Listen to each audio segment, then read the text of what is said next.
I love you.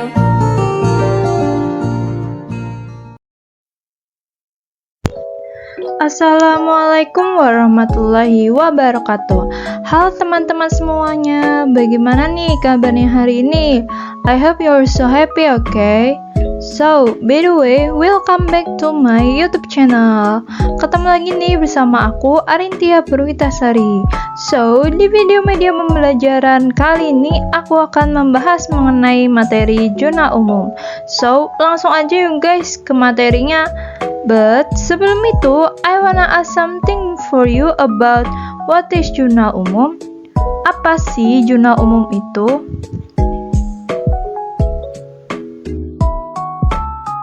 That's right, bener banget guys. Jadi, jurnal umum adalah sebuah jurnal yang digunakan untuk mencatat berbagai aktivitas transaksi keuangan dari sebuah bisnis atau usaha dalam periode tertentu untuk memudahkan pengelolaan keuangan internal dan eksternal. So, udah paham ya mengenai apa itu jurnal umum? Langsung ke next materi berikutnya. Oke, selanjutnya yaitu materi mengenai tujuan jurnal umum.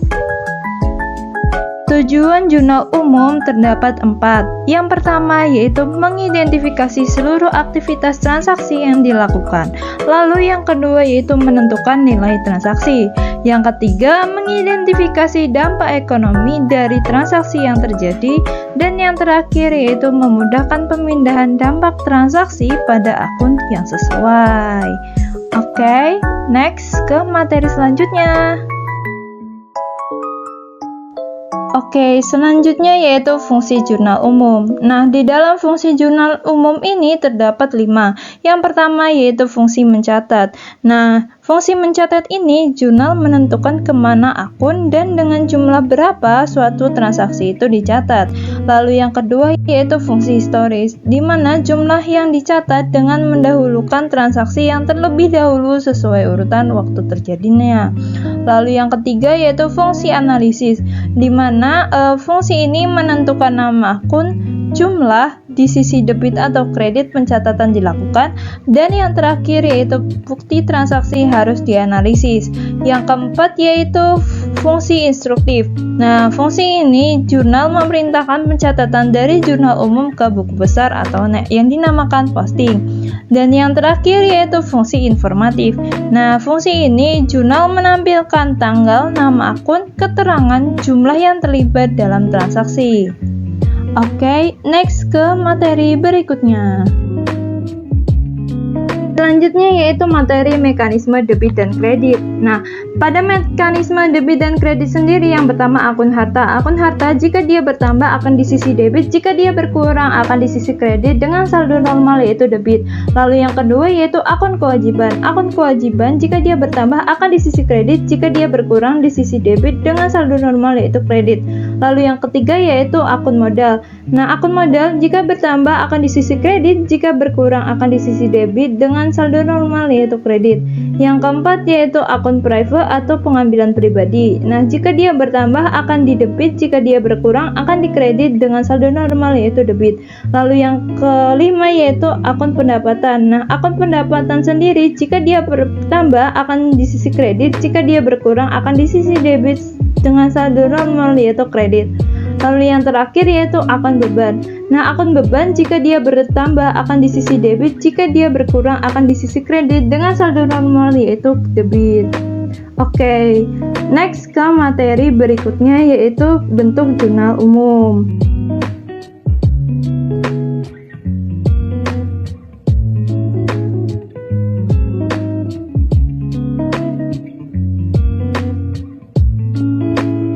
Oke, selanjutnya yaitu materi bentuk jurnal umum.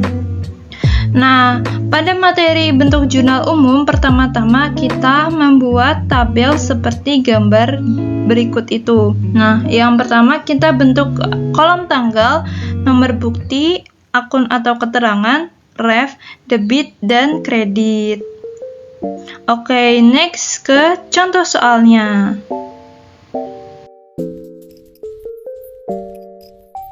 Oke, untuk contoh soal yang pertama yaitu pada tanggal 1 Januari 2009, Tuan Dede berinvestasi senilai 10.000 sebagai modal awal usaha FHP. Oke, kita langsung eksekusi ya. Pertama-tama kita harus membuat kolom tabel seperti ini. Lalu kita tulis tanggal, keterangan ref, debit, dan kredit. Nah, kita tulis dulu yang pertama yaitu tanggal 1 Januari 2009. Lalu karena dia berinvestasi itu senilai 10.000 sebagai modal awal, otomatis kita menulis yang pertama yaitu pada kolom keterangan yaitu kas. Karena kan dia berinvestasi, otomatis kasnya itu bertambah ya senilai 10.000 di debit. Nah, terus kan karena dia sebagai modal, berarti keterangan yang kedua yaitu modal. Nah, modal itu bertambah di sisi kredit senilai 10.000. Oke, lalu keterangan di bawahnya itu mencatat modal. Oh iya, untuk debit dan kredit ini nominalnya harus sama ya guys. Oke, next ke contoh soal berikutnya. Oke, contoh soal nomor 2 yaitu pada tanggal 2 Januari 2009, usaha FHP membeli perlengkapan toko secara tunai seharga 500. Oke, kita buat jurnalnya terlebih dahulu. Yaitu yang pertama, kita tulis kolom tanggal yaitu tanggal 2 Januari 2009. Lalu pada kolom keterangan, karena dia membeli perlengkapan toko secara tunai, otomatis dia akan menambah perlengkapan toko ya. Jadi perlengkapan toko bertambah di sisi debit senilai 500. Nah, karena dia membeli secara tunai, otomatis kasnya akan berkurang di sisi kredit senilai 500 dengan keterangan pembelian perlengkapan toko. Oke, next ke contoh soal berikutnya. Oke, contoh soal nomor 3 yaitu diketahui pada tanggal 3 Januari 2009 membeli peralatan senilai 1.000 dan dibayar tunai senilai 750 dan sisanya dibayar di minggu depan. Oke, kita buat jurnalnya yaitu pada kolom tanggal kita tulis tanggal 3 Januari 2009. Lalu pada kolom keterangan kita tulis yaitu akun peralatan toko. Karena dia membeli peralatan, otomatis peralatannya bertambah di sisi debit senilai 1.000. Lalu karena dia dibayar tunai senilai 750, otomatis berarti kasnya berkurang senilai 750. Dan sisanya akan dibayar minggu depan. Otomatis dia akan menambah utang usaha. Nah, utang usaha bertambah di kredit senilai 250. Kenapa 250? Karena sisanya. Jadi 1.000 dikurangi 750 kan sisanya kan 250. Jadi kita tulis 250. Oke, next. Wah, ternyata materinya udah habis nih guys. Oke, cukup sekian ya untuk pemaparan materi hari ini. See you guys in the next video. Bye-bye. Thank you.